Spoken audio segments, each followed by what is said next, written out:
ದಕ್ಷಿಣ ಕನ್ನಡ ಜಿಲ್ಲಾ ಉಸ್ತುವಾರಿ ಸಚಿವ ದಿನೇಶ್ ಗುಂಡೂರಾವ್ ಅವರ ನೇತೃತ್ವದಲ್ಲಿ ಬಂಟ್ವಾಳ ತಾಲೂಕು ಆಡಳಿತವು ಜನತಾ ದರ್ಶನ ಕಾರ್ಯಕ್ರಮ ಆಯೋಜಿಸಿದ್ದು, ಆದರೆ ತಾಲೂಕು ಆಡಳಿತವು ಕಾರ್ಯಕ್ರಮದ ಆಯೋಜನೆಯಲ್ಲಿ ಸಂಪೂರ್ಣ ವಿಫಲವಾಗಿ ಜನರು ಗೊಂದಲಕ್ಕೆ ಈಡಾಗುವಂತಾಯಿತು. ಇಕ್ಕಟ್ಟಿನ ಸ್ಥಳಾವಕಾಶ, ಪಾರ್ಕಿಂಗ್ ವ್ಯವಸ್ಥೆ ಇಲ್ಲದೆ ಆಸನಗಳ ಜೋಡಣೆ ಹೀಗೆ ಎಲ್ಲವೂ ಗೊಂದಲದ ಗೂಡಾಗಿತ್ತು. ಅಧಿಕಾರಿಗಳ ವೈಫಲ್ಯವೋ ಅಥವಾ ಸಚಿವರ ಕಾರ್ಯಕ್ರಮವನ್ನು ವಿಫಲಗೊಳಿಸಬೇಕೆಂದು ಅಧಿಕಾರಿಗಳೇ ನಡೆಸಿದ ಕಾರ್ಯತಂತ್ರವೋ ಎಂಬಂತೆ ಜನರು ಆಡಿಕೊಳ್ಳುವಂತಾಯಿತು.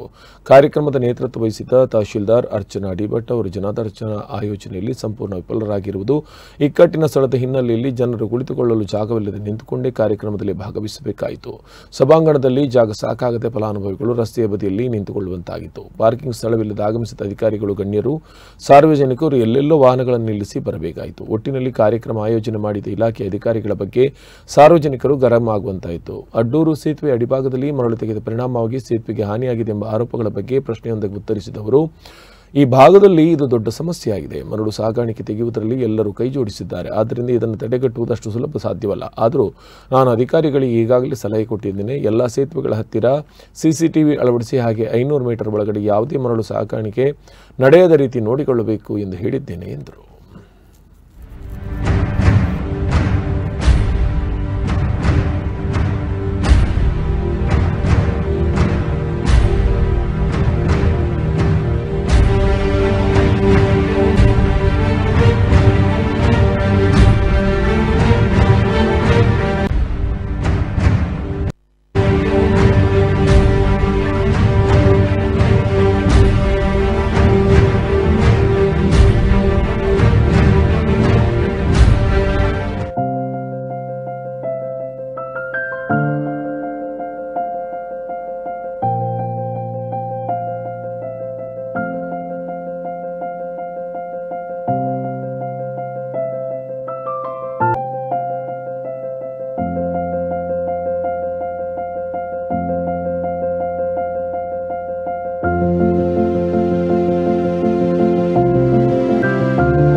ಇಲ್ಲಿ ಸರ್ಕಾರ ಯೋಜನೆಗಳೇನಿದೆ ಅದು ಸಮರ್ಪಕವಾಗಿ ಜನರಿಗೆ ಮುಟ್ತಾ ಇದೆಯಾ ಇಲ್ವಾ, ಮತ್ತು ಜಿಲ್ಲಾ ಆಡಳಿತ ವ್ಯವಸ್ಥೆ ಏನಿರ್ತದೆ ಅದು ಒಂದೊಂದು ಸಲ ಕೇಂದ್ರ ಕಚೇರಿಯಲ್ಲಿ ಕೂತ್ಕೊಂಡು ಅಲ್ಲಿ ಕೆಲಸ ಮಾಡ್ತಾ ಇರ್ತಾರೆ.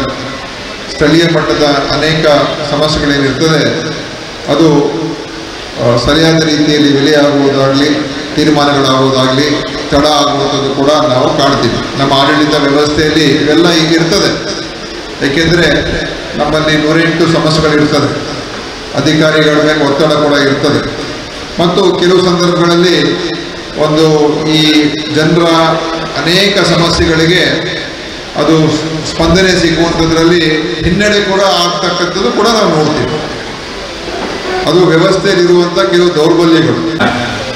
ಇವತ್ತಿನ ಈ ಒಂದು ಸರ್ಕಾರಿ ಕಾರ್ಯಕ್ರಮದಲ್ಲಿ ಜನರಿಗೆ ಸಹಕಾರವಾಗುವಂಥ ಜನತಾ ದರ್ಶನದ ಕಾರ್ಯಕ್ರಮವನ್ನು ನಮ್ಮ ದಕ್ಷಿಣ ಕನ್ನಡ ಉಸ್ತುವಾರಿ ಮಂತ್ರಿಗಳಾದ ಮಿತ್ರರಾದ ದಿನೇಶ್ ಗುಂಡೂರಾವ್ ಒಂದು ಮಹತ್ವದ ಈ ಒಂದು ಕಾರ್ಯಕ್ರಮ.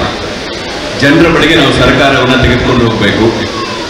ಸರ್ಕಾರ ಅಂತ ಹೇಳಿದ್ರೆ ಮಂತ್ರಿಗಳು, ಚುನಾಯಿತ ಪ್ರತಿನಿಧಿಗಳು ಮತ್ತು ಅಧಿಕಾರಿಗಳು, ಇವ್ರನ್ನೆಲ್ಲ ಜನರ ಬಳಿಗೆ ಕರ್ಕೊಂಡಾಗ ಒಂದೇ ಜಾಗದಲ್ಲಿ ಎಲ್ಲ ಅಧಿಕಾರಿಗಳಿಗೆ ಅದೇ ಸೇತುವೆ ಕಾಮಗಾರಿ ನಡೀತಾ ಇದೆ. ಮೇ ತಿಂಗಳು ಒಳಗೆ ಅದು ಪೂರ್ತಿ ಮುಗಿಸ್ಬೇಕು ಅಂತ ಹೇಳಿದ್ದೀವಿ. ಮಳೆಗಾಲ ಪ್ರಾರಂಭ ಆಗಿದ್ದ ಮುಂಚೆನೇ ಎಲ್ಲ ಕೆಲಸ ಕಾಮಗಾರಿ ಮುಗಿಸಿ ಅದು ಎಲ್ಲ ವಾಹನಗಳಿಗೆ ಸಂಚಾರಕ್ಕೆ ಅವಕಾಶ ಮಾಡಿಕೊಡ್ಬೇಕು ಅಂತ ಹೇಳಿದೆ.